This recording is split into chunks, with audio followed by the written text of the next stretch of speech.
Dear Diary, today is November 13th, 1997. Since the last conversation with my new acquaintance, there have been minor developments in the investigation.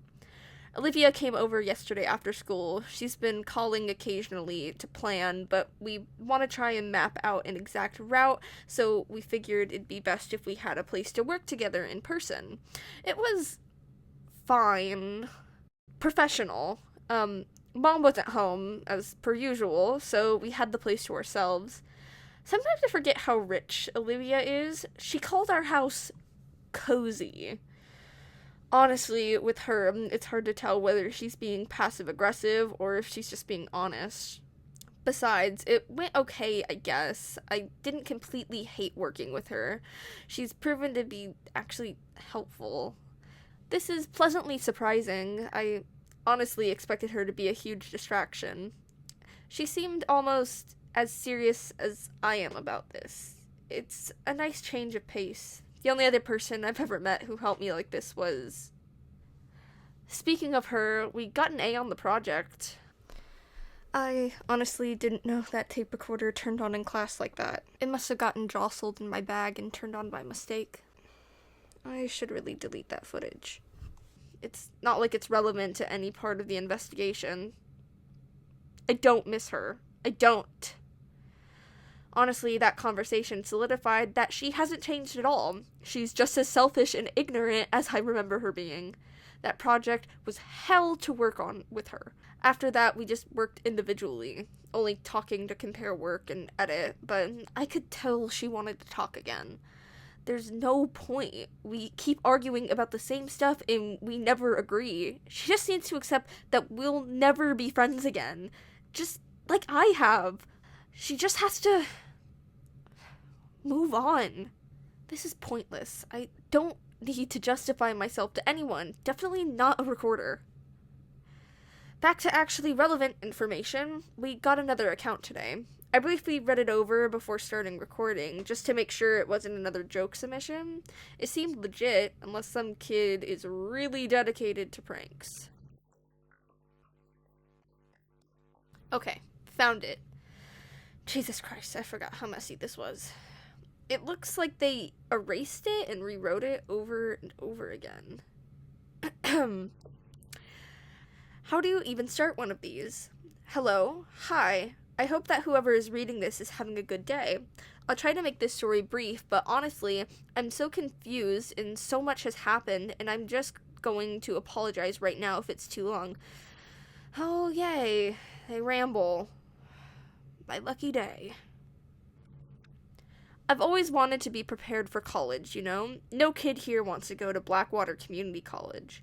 I wanted to get out and go to Harvard or Yale or something really prestigious and actually be something. I've been trying to get ahead as much as I can. I do dual enrollment at the community college. I take other night classes after school just to get ahead, you know? I also wanted to have a ton of volunteer hours, so I've been working with the animal shelter since I was, 14? I don't know. It feels like it's been about that long. Does this person have any free time? That sounds exhausting.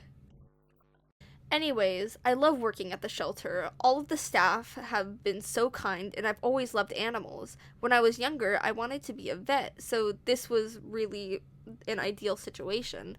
However, as time went on, I started noticing some weird things. It wasn't anything that was easily explained away, which, by the way, the staff always did explain it away. But it always freaked me out when I first started working there. People would bring in animals they found that looked as if they were drained of some of their blood. Every animal looked terrified, and you could see their bones. They were so skinny. It always made me feel sick. It was always mammals, always stray cats and dogs. The staff always explained it away as an unfortunate road incident, being in front of the wrong car at the wrong time. That they were honestly lucky to escape the incident alive. It didn't make sense to me that a car would do that, though. It wasn't natural to lose that much blood based off of their injuries that came in. The worst it usually was a broken bone if they didn't count the blood loss. This sounds very close to Poppy's description of what happened to her cat. It seems like poor Dolores wasn't the only victim of this. Why animal blood, though? Who's doing this? What could they possibly be doing with all this blood? The account continues. Honestly, every time I see another animal sucked horrifyingly dry, I consider quitting the shelter. The nice staff and my love for animals wasn't enough for me to continue working there. I stuck around because I really needed the volunteer hours. I just needed to get into an amazing college, so I just had to suck it up until graduation. However, something really strange happened after a year or so of working at the shelter. I was used to the weird drained animals that came in occasionally, but this, I don't know. It was a pretty good day. I always enjoyed the weekends. I spent a lot of my day at the shelter, and then I'd go home and read. It was Sunday, near the end of the day, and I was about to go home when one of the staff told me that they needed my help with something. She looked worried, and I was scared it was another one of the drained animals. I followed her, and I'll never forget what I saw. A huge man was carrying a bloody deer, bridal style. He looked like one of those truckers that pass through sometimes. The man looked genuinely worried about the creature in his arms. He explained that he accidentally hit it with his truck, that it just ran at him out of nowhere. He wasn't from town, so he didn't know where to go, but he couldn't just leave it out in the road to die. It was in a pretty bad state. It was covered in its own blood and missing half of its left antler, and had a horribly mangled leg. Sheer white bone was poking out of it at an awkward angle. We thanked the man for bringing the deer in and assured him that it was going to be okay. I mean, what else can you say to a buff 6-foot-tall man who looks like he's on the verge of tears? Ugh, that is an awkward visual. We brought the deer to an actual vet, and they told us that the deer not only had a broken leg, but also internal bleeding. It was in no condition for it to go out into the wild, so it stayed the night in the shelter. I had a hard time sleeping that night. I really felt bad for the poor. I decided I wanted to check in on it the next morning. I woke up bright and early and drove over to the shelter. When we got there, though, the deer wasn't where it slept. Instead, there was a giant puddle of blood where it was supposed to be. I panicked. I ran around the entire shelter looking for it, but the only thing left in the shelter that showed any sign the deer was there at all was that pool of blood. I even checked the forest, but the only thing out of the ordinary was some footsteps that, when I followed them, just led me nowhere. What the hell? I didn't want to be late to school, but I went to the shelter immediately after the school day was over to help the staff look. But when I got there, they didn't care. They just said that the deer probably wandered off in the middle of the night, that it was a wild animal that wasn't meant to be kept in a shelter. I tried to explain that it was in no state to move on its own, but they just ignored me. They said that I was overthinking it. I thought about the deer for the rest of the week. I hope to find some solace in the church. That's another reason I love Sundays. However, even there, I couldn't help thinking of that poor deer. It didn't help that the antlers looked achingly familiar. I dismissed him as still being shaken by the events of the weekend before, but it still didn't sit right for me. I waited until the sermon was over, and I told my parents that I needed some extra time to pray, to think. They told me it was okay, and they went out to wait for me in the car. Everyone eventually filtered out, and I went up to the antlers above the church's pipe organ. Something definitely looked off, and then I noticed that half of the left antler was fake. There was only a slight shift in the color, but it was obvious once I noticed it.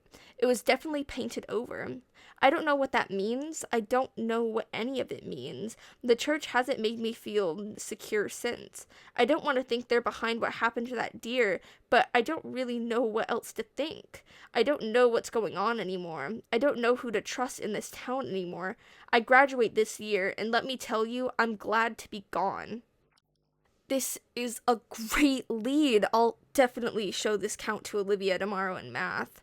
I'll ask if she ever heard anything about the antlers at the church. I wonder if all the events surrounding animals are connected to this deer, or is it an entirely separate event? Why would they want the antlers?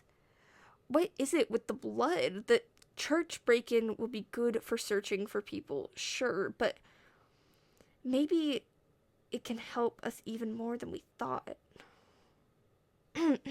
I mean, yes, what happened to those poor animals is just horrible, but this is a wonderful lead. It feels like everything's finally coming together. I can't wait to talk about this in math tomorrow. We can start investigating if there's any more connections between the animal violence and the church. I mean, it'll be good to discuss this with someone who has a connection to the church. That's all. Signing off.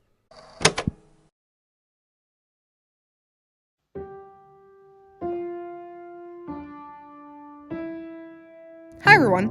Our writer for today's episode is Tobi H. Our voice comes from Clover N for Eden. This episode was produced and edited by Corde G and Clover N. We really hope you enjoyed our 9th episode of Blackwater. We hope you will tune in on August 24th for episode 10 on YouTube and Spotify at mi_Lotus Valley. If you're eager for extra content, you can check out our YouTube and TikTok again at mi_Lotus Valley. Thank you so much for listening, and again, please come join us in 2 weeks on August 24th for the release of episode 10 of Blackwater.